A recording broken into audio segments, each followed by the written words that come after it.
कल मैंने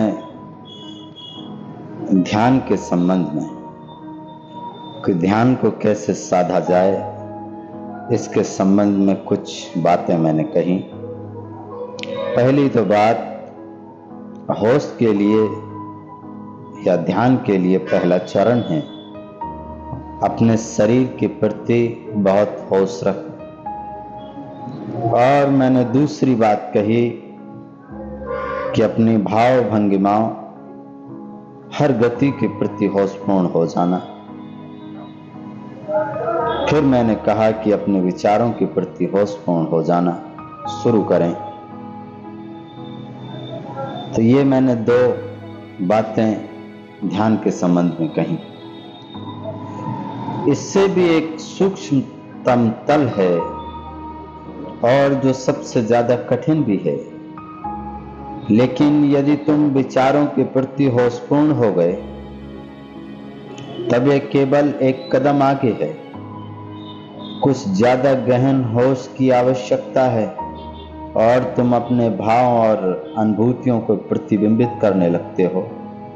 एक बार तुम शरीर, मन और भाव के तल पर होशपूर्ण हो जाते हो, फिर ये तीनों जुड़कर एक ही घटना बन जाते हैं।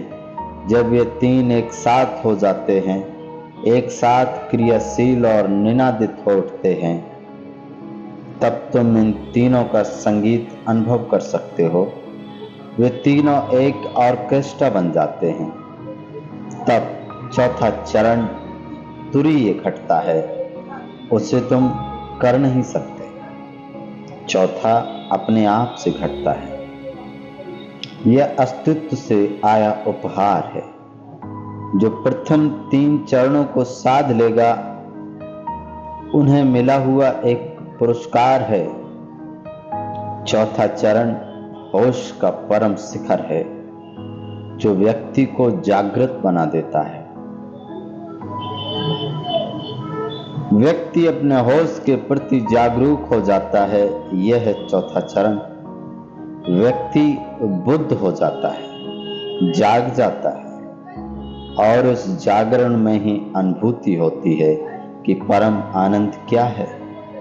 शरीर जानता है देह सुख, मन जानता है प्रसन्नता, हृदय जानता है हर्षोल्लास, और चौथा तुरीय जानता है आनंद। आनंद लक्ष्य है संन्यास का, सत्य के खोजी का, और जागरूकता है उसके लिए मार्ग।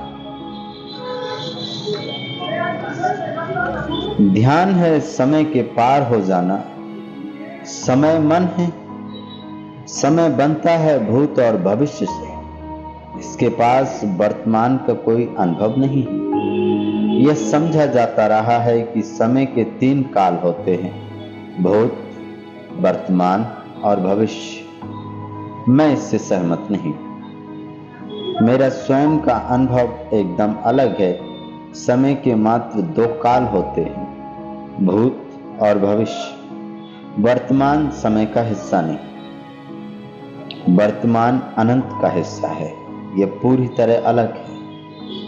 भूत और भविष्य हॉरिजॉन्टल है,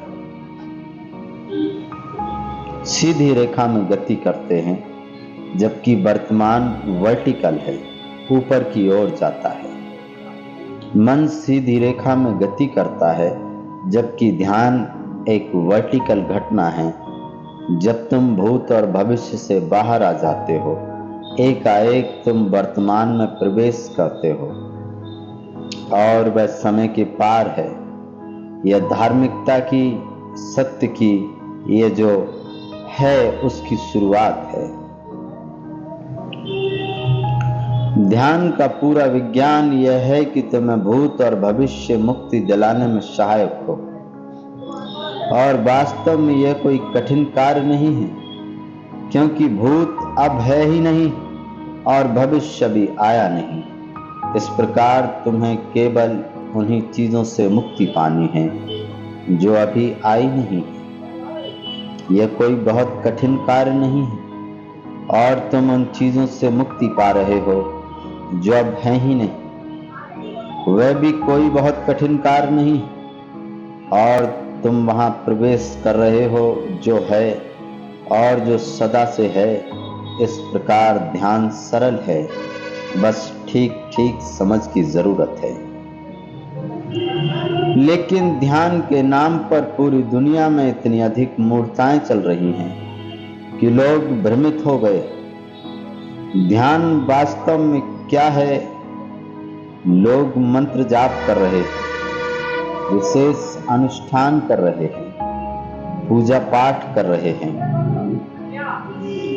मूर्तियों के सामने झुक रहे हैं, सभी तरह के क्रियाकलाप चल रहे हैं।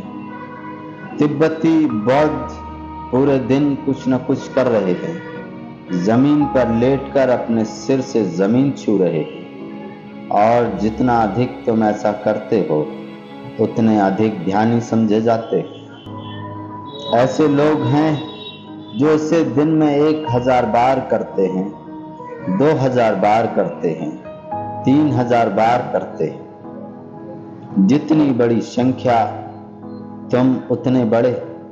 जरा सोचो, एक आदमी जो सारे दिन जमीन पर लेटने और अपने सिर से जमीन को छूने जैसा मूर्खतापूर्ण कार्य कर रहा है, स्वभावतः उसका मन विचारहीन हो ही जाएगा।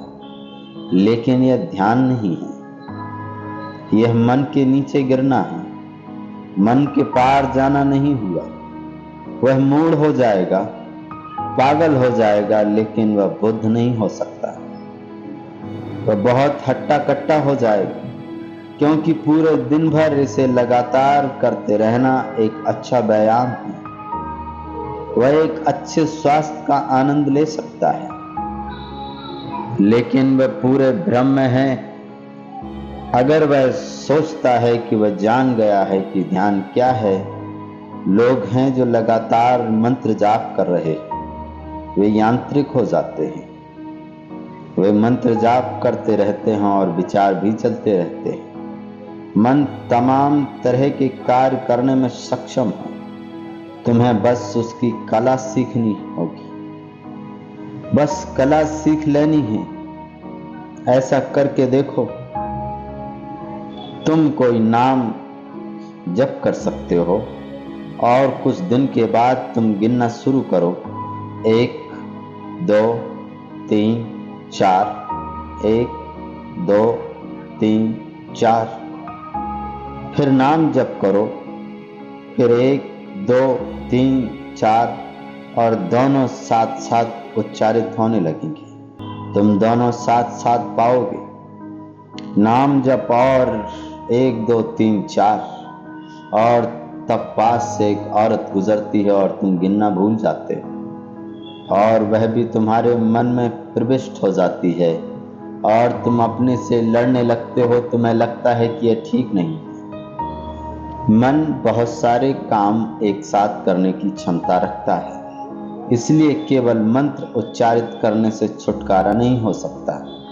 इसके लिए सबसे आवश्यक चीज जो है और जो चाहिए वह है गहरी समझ, होश, जागरूकता, ना तो बीती बातों को याद में जाना और ना ही भविष्य के जालों में उलझना।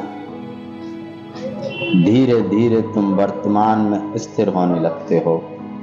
जिस क्षण तुम यहाँ और अभी होते हो, तुमने पा लिया है ध्यान, तुमने पा लिया है ध्यान का सूत्र।